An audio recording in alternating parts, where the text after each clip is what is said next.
What's up, everybody? It's Kyle back with another episode of Unlocking Inner Strength. Today we're talking about how big doors swing little hinges and really the amazing power of your nighttime routine. So let me start with a story. Yesterday, beautiful day outside here in New Jersey, and I was outside most of the day with the kids. So it was me, Emma, and Colty and the dogs, and then we picked Braxton up around 1 from school, went back outside, and the boys are playing. Colt's riding the quad, Braxton's on his little dirt bike, and we're out there for over an hour. Well, Braxton wanted to ride the quad, but Colt can't ride the dirt bike. So I told Brax, look, you got to wait your turn, let him have his fun. And so Braxton started riding his bicycle and going back and forth. Well, I was helping Colt after a little while. After about an hour, I had put him on the dirt bike, and I was holding it, balancing it, let him just feel it out and just revving it a little bit, going around in circles. Braxton's riding the quad. Colt decides that he wants to get off of the dirt bike, so we go put it back, or I go put it back because he's running over around the cul-de-sac.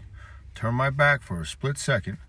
Next thing I know, Braxton had run over Colt with the quad. He ran him down because he was mad that Colt was not sharing the quad with him prior to that.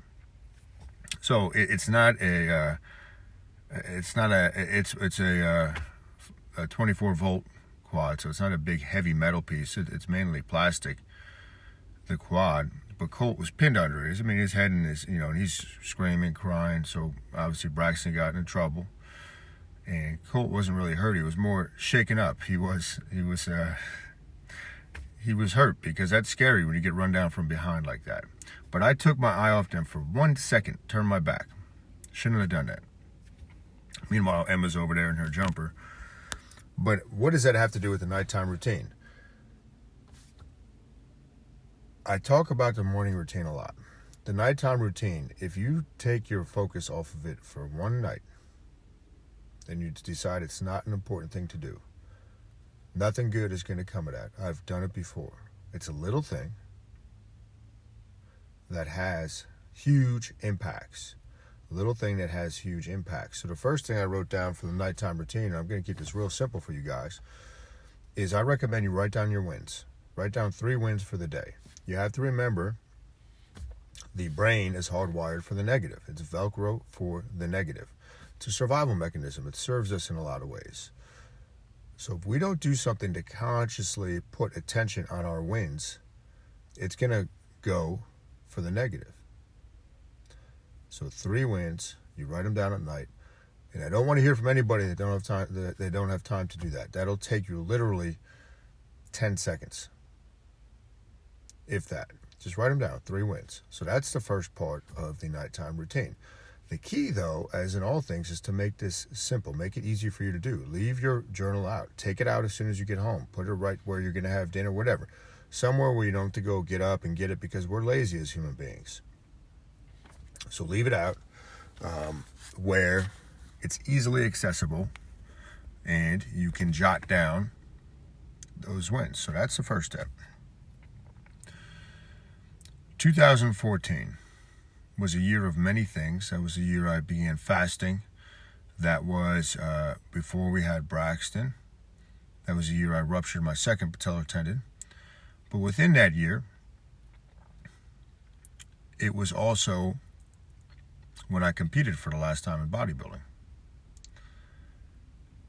which ironically led me to fasting, and I was competing as a comeback from my first patellar tendon rupture. Anyhow, I was competing, and Vince, who I've spoken of a lot, he's been coaching me since 2012, and become a great friend. I was going through a funk. It was in, the springtime, April, May, so before the show, and I just could not figure out what the heck was going on. I would wake up and just couldn't get my momentum going. Everything seemed like it was a struggle. I'm trying to figure out, am I lacking this nutrient? Is it this supplement that I'm not taking? Why can't I get my groove going? So on one of the calls I had with Vince, he said, well, tell me about your nighttime routine. Are you still planning out your day the night before? Which is a habit I'd have been doing for years. But I started to take it for granted that it would be on autopilot, that it wasn't that important. I stopped focusing on that little hinge that swung a big door. And just by stopping planning my next day out the night before, which again takes you a couple minutes, I started to wake up and I didn't have clarity. I didn't have direction. And that was the problem. You need to give your brain targets.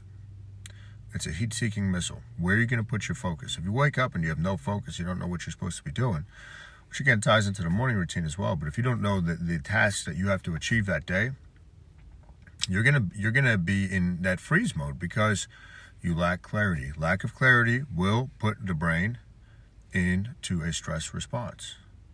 So when Vince asked me that, hey, let's go. Start writing down you're planning out your days again the night before. It made a world of difference. It was everything. So I got back to that. Very simple. And been doing it ever since. Now, do I do it every single night of the week? Usually don't do it on the weekends. Sometimes I do, but there's days I miss, and the days I miss, I notice. I notice it's a big change. So those are the first two things for your nighttime routine: writing down your wins and planning out your day the night before. So the last one,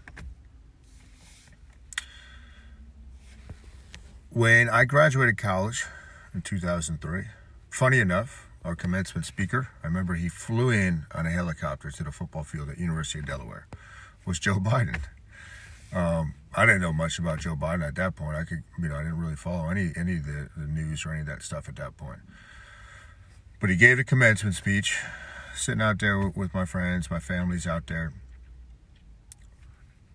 And I remember finding my family after we officially graduated and telling my dad, I'm never reading another book as long as I live.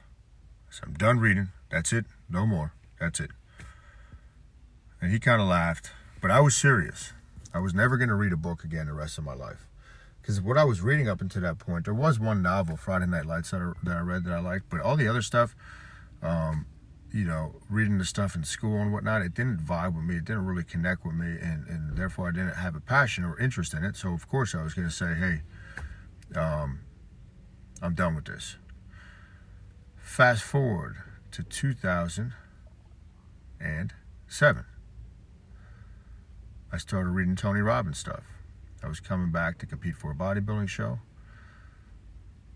after the mysterious Crohn's-like disease that I didn't wind up having, but it set me back for a few years.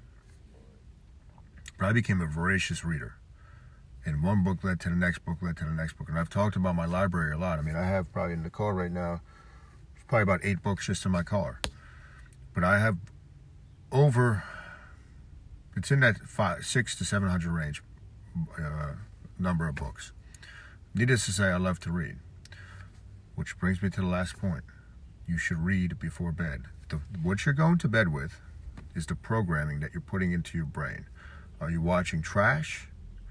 Are you putting in bad messages? Are you on social media before you go to bed? These are things that you might not think are a big deal. And look, we all need to escape. But you got to have a time and a place for that. What's the last message you're putting into your brain? We want to do wins. We want to plan out our day. We want to read. It could be fiction. That's your entertainment. So many people don't read fiction nowadays.